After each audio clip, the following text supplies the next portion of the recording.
বৃহস্পতিবার সন্ধ্যায় একটা জন্মদিনের নিমন্ত্রণ ছিল, তাই বেরিয়ে পড়েছি। উজানেরই এক স্কুলের বন্ধুর 6 বছরের জন্মদিনের উদযাপন। আমাদের বাড়ির থেকে ওই 5-7 মিনিটের জাস্ট রাস্তা।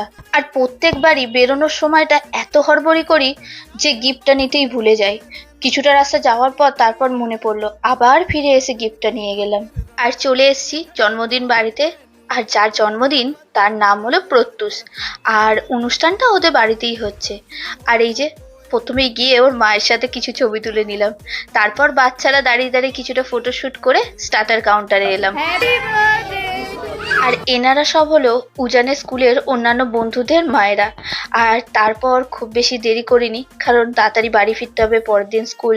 তাই খাওয়ার জায়গায় চলে এলাম। Raita, salad, fish fry, mutton biryani, chicken চাপ, চাটনি, পাঁপড়, রসগোল্লা, সন্দেশ, শেষে আইসক্রিম দিয়ে শেষ হলো সেদিনের মতো ডিনারটা। মাকে আর একবার দর্শন করে নিলাম।